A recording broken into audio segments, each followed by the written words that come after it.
किसान यूनियन पंजाब अज असी किसान इत्थे प्रैस क्लब दे विच जिहड़ी रेत माइनिंग पिंड सफदलपुर तहसील सुल्तानपुर लोधी जिला कपूरथला विच वड्डे पद्धर ते हो रही आ उहदे संबंध विच असी इत्थे आपदी आवाज़ पहुँचाउण वास्ते इस प्रैस क्लब विच पहुँचे हाँ क्योंकि ये जिहड़ी माइनिंग आ इसने जिहड़ा दरिया ब्यास दा रोकिया वो पिंड मंगूपुर दूलोवाल हसैनपुर अते होर अगले पासे हरीकियां वाले पासे नूं जिन्ने भी नाल नाल बन्नदे दरिया पैंदे पिंड उन्हां वल नूं दरिया ने आपदा रुख कर लेना क्योंकि बहुत ही उपजाऊ जमीनां लोकां ने जंगल पुट के आबाद कीतियां वां ते असीं आपदी आवाज़ पहुँचाउण वास्ते इत्थे प्रैस क्लब विच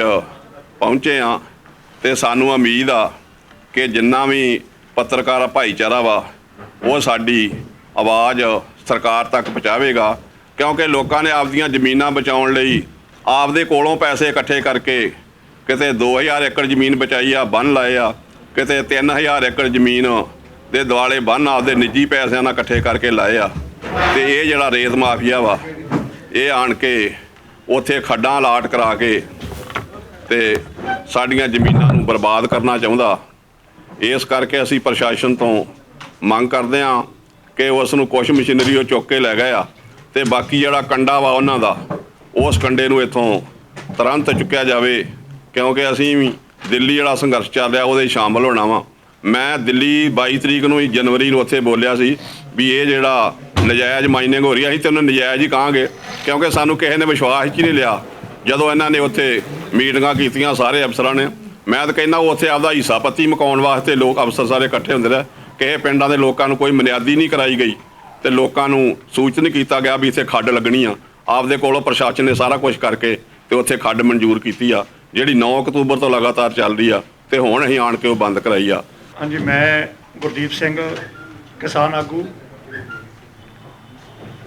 सब तो पहला तो जिन्ने भी मेरे प्रैस वाले वीर आए आ सारिਆਂ ਦਾ बहुत बहुत धन्यवाद कि जिन्हों ने साडे सद्दे ते साडी आवाज़ नूं साडे दर्द नूं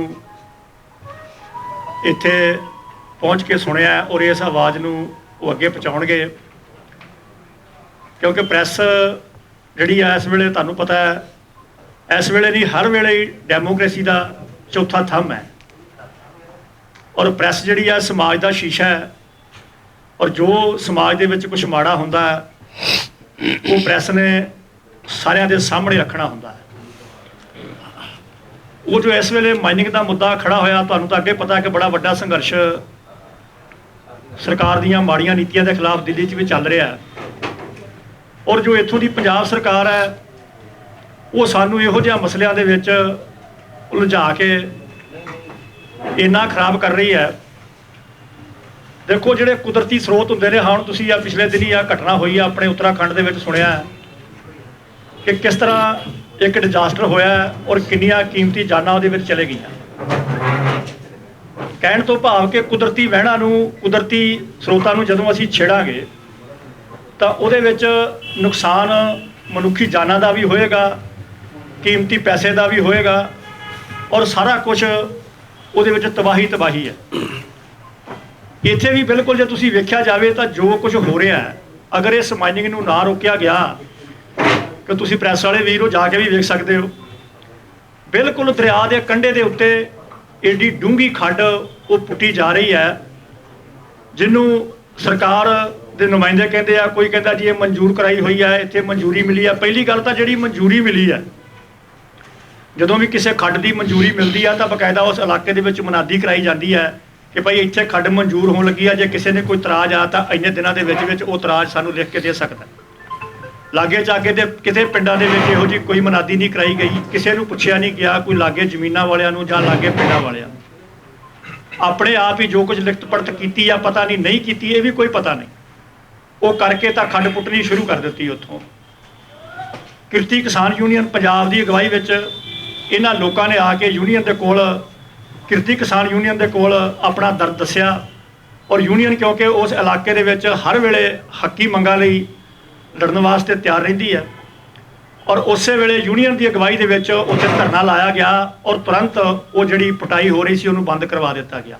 ਪਟਾਈ ਤਾਂ ਇਸ ਵੇਲੇ ਉਹ ਬੰਦ ਪਈ ਹੈ, ਪਰ ਪ੍ਰਸ਼ਾਸਨ ਉੱਥੋਂ ਜਿਹੜੀ ਮਸ਼ੀਨਰੀ ਹੈ ਉਹਨੂੰ ਨਹੀਂ ਸੀ ਚੁੱਕ ਰਿਹਾ। ਉੱਥੇ ਬਹੁਤ ਵੱਡਾ ਟਰੈਕਟਰ ਮਾਰਚ ਕੱਢਿਆ ਗਿਆ। ਉਧਰ ਥਾਣੇ ਦੇ ਸਾਹਮਣੇ ਪ੍ਰਸ਼ਾਸਨ ਨੂੰ ਖਲੋ ਕੇ ਚੇਤਾਵਨੀ ਦਿੱਤੀ ਗਈ ਕਿ ਅਗਰ ਤੁਸੀਂ ਇੱਥੋਂ ਮਸ਼ੀਨਰੀ ਨਾ ਚੁੱਕੀ ਤਾਂ ਕੋਈ ਵੱਡਾ ਐਕਸ਼ਨ ਅਸੀਂ ਉਲੀਕਾਂਗੇ। ਤੁਸੀਂ ਇਹਨਾਂ ਜ਼ਮੀਨਾਂ ਨੂੰ ਬਰਬਾਦ ਕਰਨ ਦੇ ਵਿੱਚ ਇਹਨਾਂ ਦਾ ਸਾਥ ਨਾ ਦਿਓ, ਤੁਰੰਤ ਇੱਥੇ ਕਾਰਵਾਈ ਕਰੋ। ਕਾਰਵਾਈ ਕਰਦਿਆਂ ਕੁਛ ਮਸ਼ੀਨਰੀ ਚੁੱਕ ਲਈ ਗਈ, ਅਸੀਂ ਐਵੇਂ ਕਹੀਏ ਨਹੀਂ ਚੁੱਕੀ ਗਈ, ਪਰ ਹੁਣ ਉੱਥੇ ਅਜੇ ਕੰਡਾ ਵੀ ਪਿਆ ਹੋਇਆ ਔਰ ਉਹਨਾਂ ਦੀ ਅਜੇ ਵੀ ਨੀਅਤ ਸਾਨੂੰ ਇੱਦਾਂ ਲੱਗਦਾ ਕਿਸਾਨਾਂ ਨੂੰ ਕਿ ਅਗਰ ਅਸੀਂ ਇਹਨੂੰ ਕੰਡਾ ਵੀ ਇੱਥੋਂ ਨਾ ਹਟਾਇਆ ਤਾਂ ਇਹ, ਕਿਉਂਕਿ ਕੰਡੇ ਨੂੰ ਫਿੱਟ ਕਰਦਿਆਂ ਵੀ ਟਾਈਮ ਲੱਗਦਾ ਹੈ। ਪੱਕਾ ਕੰਡਾ ਉੱਥੇ ਬਕਾਇਦਾ ਕੰਕਰੀਟ ਕਰਕੇ ਫਿੱਟ ਕੀਤਾ ਹੋਇਆ। ਅਗਰ ਉਹ ਕੰਡਾ ਉੱਥੋਂ ਨਹੀਂ ਚੁੱਕਦੇ ਤਾਂ ਉਹ ਜਦੋਂ ਆਪਣੀ ਮਰਜ਼ੀ ਹੋਰ ਮਸ਼ੀਨਰੀ ਲਿਆ ਕੇ ਤਾਂ ਫਿਰ ਉੱਥੇ ਉਹ ਰੇਤਾ ਪੁੱਟਣੀ ਸ਼ੁਰੂ ਕਰ ਸਕਦੇ ਨੇ। ਇਹ ਕਿਸਾਨ ਵਿਚਾਰੇ, ਤੁਸੀਂ ਜਾ ਕੇ ਉੱਥੇ ਵੇਖ ਸਕਦੇ ਹੋ ਕਿ ਕੱਚਾ ਬੰਨ੍ਹ ਹੈ, ਆਲੇ ਦੁਆਲੇ ਸੱਪਾਂ ਦੀਆਂ ਖੁੱਡਾਂ ਹੈ, ਜਿੱਥੇ ਇੱਕ ਸਧਾਰਨ ਟੈਂਟ ਲਾ ਕੇ ਉਹਦੇ ਵਿੱਚ ਉਹ ਕਿਸਾਨ ਦਿਨ ਰਾਤ ਰਹਿ ਰਹੇ ਆ। ਉੱਥੇ ਟਰਾਲੀ ਖਿਲਾਰੀਆਂ ਹੋਈਆਂ 2, ਉਹਦੇ ਉੱਤੇ ਤਰਪਾਲ ਵਗੈਰਾ ਪਾ ਕੇ ਰਾਤ ਨੂੰ ਕਿਸਾਨ ਉੱਥੇ ਸੌਂਦੇ ਆ। ਕਹਿਣ ਤੋਂ ਭਾਵ ਕਿ ਇਹਨਾਂ ਤੰਗ ਨੇ ਵਿਚਾਰੇ, ਇਹਨਾਂ ਦੁਖੀ ਕੀਤਾ ਹੋਇਆ ਕਿ ਇਹ ਜ਼ਮੀਨਾਂ ਜੰਗਲ ਪੁੱਟ ਕੇ ਇਹਨਾਂ ਨੇ ਆਬਾਦ ਕੀਤੀਆਂ। ਉਹ ਅੱਜ ਸਰਕਾਰ ਉਹਦੀ ਮਾਲਕ ਬਣ ਕੇ ਰੇਤਾ ਪੁੱਟਣ ਵਾਸਤੇ ਬੈਠੀ ਹੈ ਔਰ ਜੋ ਮਾਫੀਆ ਰੇਤਾ ਪੁੱਟ ਰਿਹਾ ਉਹ 'ਤੇ ਬਿਲਕੁਲ ਕੋਈ ਕਾਰਵਾਈ ਨਹੀਂ ਕਰ ਰਹੀ। ਅਗਰ ਉਹਨੂੰ ਨਾ ਰੋਕਿਆ ਗਿਆ ਤਾਂ ਇਹ ਜੋ ਦਰਿਆ ਦਾ ਵਹਿਣ ਹੈ ਇਹ ਉਸ ਖੱਡ ਦੇ ਵਿੱਚੋਂ ਦੀ ਹੁੰਦਾ ਹੋਇਆ ਜਦੋਂ ਪਾਣੀ, ਕਿਉਂਕਿ ਜਦੋਂ ਗਰਮੀ ਆਉਣੀ ਆ, ਬਰਫ਼ ਪਿਘਲਣੀ ਆ, ਦਰਿਆ 'ਚ ਪਾਣੀ ਜ਼ਿਆਦਾ ਆਉਣਾ ਤਾਂ ਉਸ ਪਾਣੀ ਨੇ ਪਿਘਲ ਕੇ ਉਹ ਸਾਰਾ ਜਿਹੜਾ ਇਹ ਵਹਿਣ ਹੈ ਇਹ ਬਣਾ ਦੇਣਾ ਹੈ ਔਰ ਪਿੰਡਾਂ ਦੀ ਜਿਹੜੀ ਫਿਰ ਉਪਜਾਊ ਜ਼ਮੀਨ ਹੈ ਉਹ ਰੁੜ ਜਾਣੀ ਹੈ। ਸੋ ਮੈਂ ਫਿਰ ਇੱਕ ਵਾਰ ਰਿਕੁਐਸਟ ਕਰਾਂਗਾ ਤੁਹਾਨੂੰ ਪੱਤਰਕਾਰ ਭਾਈਚਾਰੇ ਨੂੰ ਕਿ ਤੁਸੀਂ ਜ਼ਰੂਰ ਸਾਡਾ ਵੱਧ ਤੋਂ ਵੱਧ ਸਾਥ ਦਿਓ ਔਰ ਸਾਡੀ ਆਵਾਜ਼ ਨੂੰ ਸਰਕਾਰ ਤੱਕ ਪਹੁੰਚਾਓ ਤਾਂ ਕਿ ਇਹ ਜੋ ਨਜਾਇਜ਼ ਮਾਈਨਿੰਗ ਹੈ ਉਹ ਬੰਦ ਹੋ ਸਕੇ। ਇਹ ਅਸੀਂ ਜੀ ਜਿਹੜੀਆਂ ਭਰਾਤਰੀ ਜਥੇਬੰਦੀਆਂ ਜਿਹੜੀਆਂ ਉੱਥੇ 32 ਕਿਸਾਨ ਜਥੇਬੰਦੀਆਂ ਦਿੱਲੀ 'ਚ ਅੰਦੋਲਨ ਲੜ ਰਹੀਆਂ ਵਾ, ਉਹਨਾਂ ਨਾਲ ਹੀ ਸਲਾਹ ਕਰਕੇ, ਕਿਉਂਕਿ ਜਿਹੜਾ ਪੁਲ ਜਾਮ ਕਰਨਾ ਕੋਈ ਸੌਖੀ ਗੱਲ ਨਹੀਂ, ਇਹ ਸਾਰੀਆਂ ਜਥੇਬੰਦੀਆਂ ਦੇ ਸਹਿਯੋਗ ਨਾਲ ਉੱਥੇ ਹੀ ਅੱਜ ਹੀ ਸਾਡੇ ਮੀਟਿੰਗ ਉੱਥੇ ਕਰ ਰਹੇ ਆ ਇਸ ਸੰਬੰਧ ਦੇ ਵਿੱਚ। ਅਤੇ ਅਸੀਂ ਉਸ ਮੀਟਿੰਗ ਉਪਰੰਤ ਜੋ ਵੀ ਸਾਨੂੰ ਉੱਥੋਂ ਸੁਨੇਹਾ ਆਏਗਾ ਉਸ ਸੰਬੰਧ ਦੇ ਵਿੱਚ ਅਸੀਂ ਇਹ ਜਿਹੜਾ ਪੁਲ 'ਤੇ ਧਰਨਾ ਲਾਉਣਾ ਵਾ। ਹਾਂ ਦੇਵਾਂਗੇ ਜੀ, ਤਰੀਕ ਨਾ ਮਿਸੀ ਹਾਲੇ ਤਰੀਕ ਨਾ, ਹਾਂਜੀ ਤਰੀਕ, ਹਾਂਜੀ ਟਾਈਮ ਅਸੀਂ ਦਿਆਂਗੇ, ਪ੍ਰੈਸ 'ਚ ਦਿਆਂਗੇ ਟਾਈਮ। ਮੀਟਿੰਗ ਤੋਂ ਬਾਅਦ ਸਾਨੂੰ ਉੱਥੋਂ ਆਏਗਾ ਸੁਨੇਹਾ ਵੀ ਕਿੰਨੀ ਤਰੀਕ 'ਤੇ ਲਾਉਣਾ। ਫਿਰ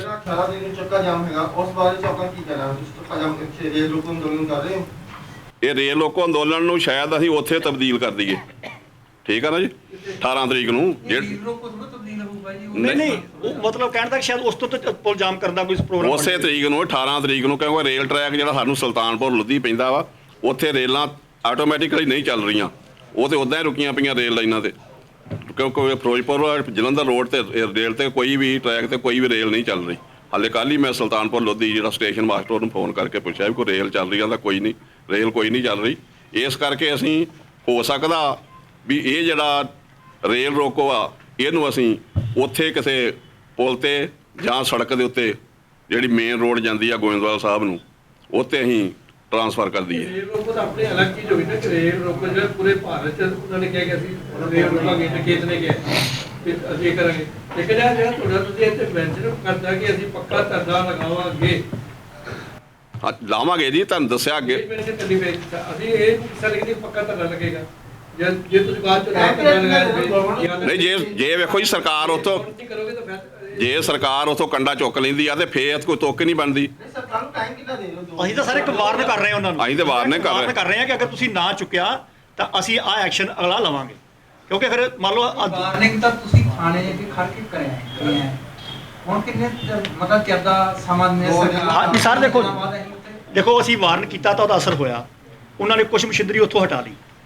ਮਤਲਬ ਅਸੀਂ ਨਹੀਂ ਚਾਹੁੰਦੇ ਕਿ ਲੋਕਾਂ ਨੂੰ ਖਰਾਬ ਕਰੀਏ ਬਿਨਾਂ ਵਜ੍ਹਾ। ਰੇਲ ਦੀ ਲੋਡਿੰਗ ਤੇ ਨਹੀਂ ਨਾ ਹੋ ਰਹੀ, ਉਹ ਕੱਟ ਤੇ ਨਹੀਂ ਰੇਲ ਦੀ ਲੋਡਿੰਗ 30 ਤਰੀਕ ਦੀ ਬੰਦ ਆ ਜੀ। ਤੁਹਾਡੀ ਗੱਲ ਹੈ ਕਿ ਸ਼ੱਕ ਹੈ ਕਿ ਜੇ ਕੰਡਾ ਉੱਤੇ ਰਿਹਾ ਇਹ ਦੁਬਾਰਾ ਚਾਲੂ ਹੋ ਸਕਦਾ। ਅਸੀਂ ਸਾਡਾ ਪ੍ਰੈਕਟੀਕਲ ਹੈ, ਅਸੀਂ 2013 ਦਸੰਬਰ ਦੇ ਵਿੱਚ, ਇਹ 2020 ਚ 13 ਦਸੰਬਰ ਨੂੰ, ਉਦੋਂ ਅਕਾਲੀਆਂ ਦੀ ਸਰਕਾਰ ਸੀ, ਉਦੋਂ ਵੀ ਅਸੀਂ ਮਜੀਠੀਆ ਗਰੁੱਪ ਦਰਿਆ ਬਿਆਸ ਦੇ ਉੱਤੇ ਪੁਲ ਦੇ ਕੋਲ ਮਾਈਨਿੰਗ ਕਰਦਾ ਸੀ, ਉਦੋਂ ਵੀ ਅਸੀਂ ਰੋਕਿਆ, ਇੱਕ ਵਾਰ ਨਹੀਂ ਰੋਕਿਆ ਅਸੀਂ, ਉਹ ਵਾਰ-ਵਾਰ ਉਹ ਹਟ ਕੇ ਆਉਂਦੇ ਰਹੇ। ਇੱਕ ਸਾਲ ਦੇ ਵਿੱਚ ਅਸੀਂ ਉਹ ਮਾਈਨਿੰਗ ਬੰਦ ਕਰਾਈ। ਇਹ ਖੱਡ ਕਰਨ ਦਾ ਰੇਤਾ ਕੱਢਣ ਕਿਹਦਾ ਪਿੱਛੇ ਆ, ਕਿਹੜੀ ਸਰਕਾਰ ਦਾ? ਇਹ ਜੀ ਕਾਂਗਰਸ, ਇੰਦਰਮੀਤ ਬਲਾਰੀਆ ਦਾ ਰਿਸ਼ਤੇਦਾਰ। ਉਹ ਦੱਸੋ ਅੱਜ ਦੀ ਜਿਹੜੀ ਆ ਕਿ ਤੁਸੀਂ ਕਿਸ ਮੁੱਦੇ ਲਈ ਆਏ ਆਪ ਤੁਸੀਂ ਪਚਾਤੀ ਹਾਂਜੀ ਇਹਦੇ ਪਿੱਛੇ ਚੀਮੇ ਦਾ ਕੀ ਰੋਲ ਆ ਟੀਮ ਇਸ ਇੱਕ ਗੱਲ ਖੋਲ ਕੇ ਕਰੋ ਸਾਰੇ ਇੱਕ ਜੀ ਇੱਕ ਉੱਥੋਂ ਗਗਨਜੀਤ ਬਾਜਵਾ ਵਾ, ਉਹਦੇ ਘਰ ਵਾਲੀ ਆ ਬਲਾਕ ਸੰਮਤੀ ਮੈਂਬਰ, ਉਹਦੇ ਘਰ ਵਾਲੇ ਦਾ ਵਿੱਚ ਹੱਥ ਆ, ਤੇ ਇੱਕ ਹੈਗਾ vice chairman Mangal Singh Bhatti block ਸੰਮਤੀ ਮੈਂਬਰ। ਤੇ ਜੇਕਰ ਐਮਐਲਏ ਦਾ ਹੱਥ ਨਾ ਹੋਵੇ ਵਿੱਚ, ਤੇ ਉਹ ਜਦੋਂ ਅੱਗੇ ਅਕਾਲੀ ਸਰਕਾਰ ਸੀ, ਜਦੋਂ ਅਸੀਂ ਧਰਨਾ ਲਾਇਆ ਮਜੀਠੀ ਦੇ ਰੇਤ ਮਾਫੀਆ ਦੇ ਖਿਲਾਫ, ਉਦੋਂ ਤੇ ਉਸੇ ਵੇਲੇ ਭੱਜ ਆਇਆ ਸੀ, ਤੇ ਹੁਣ ਕਿਉਂ ਨਹੀਂ ਆਉਣ ਡਿਆ? 15 ਦਿਨ ਹੋ ਗਏ ਸਾਨੂੰ ਬੈਠਿਆਂ ਨੂੰ। ਇਹ ਤੋਂ ਫਿਰ ਮਹਿਸੂਸ ਹੁੰਦਾ ਵੀ ਵਾਕਿਆ ਉਹਦੇ ਵਿੱਚ ਮਿਲੀ ਭੁਗਤਿਆ। ਦਰਿਆ ਦੇ ਲਾਗੇ ਏਡੀ ਵੱਡੀ ਮਾਈਨਿੰਗ ਹੋਣੀ ਪ੍ਰਸ਼ਾਸਨ ਦੀ ਮਿਲੀ ਭੁਗਤ ਤੋਂ ਬਗੈਰ ਨਹੀਂ ਹੋ ਕਾਂਗਰਸ ਦਾ ਹੀ ਸਕਦੀ। ਹੱਥ ਹੈ। ਹਾਂਜੀ ਕਾਂਗਰਸ ਦਾ ਜੀ ਇੰਦਰਪ੍ਰੀਤ ਬਲਾਰੀਆ ਉਹਦਾ ਰਿਸ਼ਤੇਦਾਰ ਆ ਜਿਹੜਾ ਚਲਾਉਣ ਡਿਆ ਖੱਡ। ਕਿਹਦਾ ਹੱਥ ਹੈ ਜੀ ਇੰਦਰਪ੍ਰੀਤ ਬਲਾਰੀਆ ਉਹਦਾ ਰਿਸ਼ਤੇਦਾਰ, ਉਹਦਾ ਸਾਲਾ ਹਰੇ। ਤੁਸੀਂ ਜਿਹੜੇ ਹਲਕਾ ਵਿਧਾਇਕ ਨੇ ਉਹਨਾਂ ਤੱਕ ਪਹੁੰਚ ਕੀਤੀ ਸੀ ਕੀਤੀ ਜੀ, ਕੀਤੀ। ਕੀ ਉਹਨਾਂ ਨੇ ਕੀ ਕਿਹਾ ਉਹ ਕੋਈ ਜਵਾਬ ਨਹੀਂ ਆਇਆ ਜੀ। ਤੇ ਇਹ ਫਰਕ ਲੱਗਦਾ ਹੈ ਕਿ ਜਦੋਂ ਅਕਾਲੀ ਦਲ ਦੀ ਸਰਕਾਰ ਸੀਗੀ ਉਦੋਂ ਵੱਧ ਹੁੰਦੀ ਸੀ ਜਾਂ ਕਾਂਗਰਸ ਦੀ ਸਰਕਾਰ ਹੈ ਉਦੋਂ, ਕਿਉਂਕਿ ਪਿੱਛੇ ਜਿਹੜਾ ਹੜ੍ਹ ਆਇਆ ਸੀ ਕਾਫੀ ਜ਼ਿਮੀਂਦਾਰਾਂ ਦਾ ਨੁਕਸਾਨ ਹੋਇਆ ਸੀ। ਮੇਨ ਕਾਰਨ ਇਹੀ ਹੈ ਕਿ ਜਿਹੜੀ ਮਾਈਨਿੰਗ ਹੁੰਦੀ ਹੈ ਉਹਦਾ ਕਰਕੇ ਜਿੱਦਾਂ ਤੁਸੀਂ ਦੱਸਿਆ ਕਿ ਪਾਣੀ ਜਿਹੜਾ ਹੈ ਗਰਮੀਆਂ ਦੇ ਵਿੱਚ ਦਰਿਆਵਾਂ ਦਾ ਵੱਧ ਜਾਂਦਾ ਹੈ, ਤਾਂ ਕਰਕੇ ਹੁਣ ਜਿਹੜਾ ਹੈ ਕਿੱਦਾਂ ਦੇਖਦੇ ਹੋ ਕਿ ਕਾਂਗਰਸ ਵੇਲੇ ਜ਼ਿਆਦਾ ਇਹ ਮਾਈਨਿੰਗ ਨਾਜਾਇਜ਼ ਹੁੰਦੀ ਹੈ ਜਾਂ ਅਕਾਲੀਆਂ ਵੇਲੇ ਹੁੰਦੀ ਸੀ? ਇਹ ਵੇਖੋ ਜੀ, ਜਦੋਂ ਵੀ ਜਿਹਦੀ ਸਰਕਾਰ ਆਉਂਦੀ ਆ ਉਹ ਆਪਦੇ ਲੋਕ ਕੋਈ ਕਸਰ ਨਹੀਂ ਛੱਡਦਾ। ਜਿੱਥੋਂ ਤੱਕ ਉਹਨਾਂ ਦੀ ਪਹੁੰਚ ਪੈਂਦੀ ਉਸ ਤੱਕ ਮਾਈਨਿੰਗ ਕਰਦਾ। ਉਹ ਜਿਹੜੀ ਮਾਈਨਿੰਗ ਹੋਈ ਹੈ ਉਹ ਇਹ ਪੱਧਰੇ ਥਾਂ ਤੋਂ ਜ਼ਮੀਨ ਪੈਲੀਆਂ 'ਚ ਕਰਨ ਡਿਆ ਮਾਈਨਿੰਗ। ਮਜੀਠੀਏ ਨੇ ਤੇ ਉਦੋਂ 4 ਵਰਮੇ ਲਾਏ ਸੀ ਦਰਿਆ ਦੇ ਵਿੱਚ, ਤੇ ਇੱਕ ਵਰਮਾ 160 ਮੀਟਰ ਤੱਕ ਥੱਲਿਓਂ ਜ਼ਮੀਨ ਦੇ ਉਹ ਖਿੱਚਦਾ ਵਾ ਰੇਤਾ, ਬਾਹਰ ਕੱਢੀ ਆਉਂਦੇ, ਦਰਿਆ ਦਾ ਪਾਣੀ ਉਧਰ ਨੂੰ ਤੁਰਿਆ ਆਉਂਦਾ, ਪਿੱਛੋਂ ਰੇਤਾ ਤੁਰੀ ਆਉਂਦੀ ਆ। ਤੇ ਉਹ ਜਿਹੜਾ ਉਹਨਾਂ ਵਰਮੇ ਲਾਏ ਸੀ ਉਹਦਾ ਉਹਨਾਂ ਨੇ ਮੈਂ ਕਿਹਾ 150-200 ਕਿੱਲਾ ਜ਼ਮੀਨ ਦਰਿਆ ਦਾ ਵਹਿਣ ਇਹਨੂੰ ਕਰਕੇ ਦਰਿਆ ਸਾਰੀ ਰੋੜ ਕੇ ਲੈ ਗਿਆ। ਉਹ ਲੋਕਾਂ ਦਾ, ਕਿਸਾਨ ਦੇ ਵਿਚਾਰੇ ਦਿਹਾੜੀਆਂ ਕਰਨ ਡਏ ਹੋਏ। ਇੱਕ ਕਿੱਲੇ ਦਾ ਅਮਰੂਦਾਂ ਦਾ ਬਾਗ ਸੀ, ਉਹ ਵੀ ਰੁੜ ਗਿਆ। ਮੇਰੇ ਕਹਿਣ ਦਾ ਮਤਲਬ ਦੋਵਾਂ ਸਰਕਾਰਾਂ ਵੇਲੇ ਬਰਾਬਰ ਹੀ। ਕੋਈ ਫਰਕ ਨਹੀਂ ਜੀ, ਕੋਈ ਫਰਕ ਨਹੀਂ ਇਹਨਾਂ ਦੇ ਵਿੱਚ। ਹਾਂ, ਸਭ ਇੱਕੋ ਜਿਹਾ ਹੀ ਆ, ਸਭ ਚੋਰ ਆ ਜੀ। ਰਲ ਕੇ ਕਰਦੇ ਆ ਜੀ। ਜਿਹਦੀ ਸਰਕਾਰ ਅੱਗੇ ਲੱਗ ਜਾਂਦਾ ਦੂਜੇ ਪਿੱਛੇ ਲੱਗ ਜਾਂਦੇ ਆ। ਸਰਕਾਰ ਤੇ 10 ਸਾਲ ਅਕਾਲੀਆਂ ਦੀ ਰਹੀ ਤੇ ਜਾਇਦਾਦਾਂ ਕਾਂਗਰਸ ਦੀਆਂ ਵਧੀਆਂ। ਉਹ ਕਿੱਦਾਂ ਵਧ ਗਈਆਂ? ਉਹ ਇਸੇ ਕੰਮ ਹੀ ਲੱਗੇ ਰਹੇ। ਹਾਂਜੀ ਰਾਜੀ ਦਾ ਰਸਤਾ ਕੌਣ ਹੈ ਨਾ ਕਿੱਦਾਂ ਜੀ? ਬਲਾਰੀ ਰਿਸ਼ਤੇਦਾਰ ਕਿਤੇ ਕੌਣ ਹੈ ਇਹਨਾਂ ਦਾ? ਇਹਨਾਂ 'ਚ ਕੋਈ ਨਹੀਂ ਰਿਸ਼ਤੇਦਾਰ ਜੀ, ਇਹ ਨੁਮਾਇੰਦੇ ਨੇ ਸਰਕਾਰ ਦੇ। ਇਹ ਇੰਦਰਪ੍ਰੀਤ ਬਲਾਰੀ ਦਾ ਰਿਸ਼ਤੇਦਾਰ ਜਿਹੜਾ ਫਰੈਂਡ ਐਂਡ ਕੰਪਨੀ ਜਿਹੜੀ ਕਰਨ ਡਈ ਮਾਈਨਿੰਗ ਇੱਥੇ। ਜਿਹੜੀ ਰੂਲੀ ਸਰਕਾਰ ਦੀ ਤੁਹਾਡਾ ਧੱਕਾ ਹਾਂਜੀ ਉਹ ਹੀ ਜਿਹੜੀ ਆਉਂਦੀ ਉਹ ਕਰਦੀ ਆ। ਹਾਂਜੀ ਕਿਹੜਾ ਸੁਲਤਾਨਪੁਰ ਏਰੀਆ ਵਿੱਚ? ਹਾਂ ਸੁਲਤਾਨਪੁਰ ਲੋਧੀ। ਹਾਂਜੀ ਇਹ ਜਿਹੜਾ ਪਿੰਡ ਹੈ ਦਰਿਆ ਬੁਰਦ ਹੋਇਆ, ਦਰਿਆ ਨੇ ਅੱਗੇ ਵੀ ਪਿੰਡ 7-8 ਪਿੰਡ ਦਰਿਆ ਨੇ ਢਾਏ ਹੋਏ ਆ। ਸਿਰਫ ਉਹ ਬੇਆਬਾਦ ਪਿੰਡ ਆ, ਜ਼ਮੀਨਾਂ ਹੀ ਆ ਬਸ।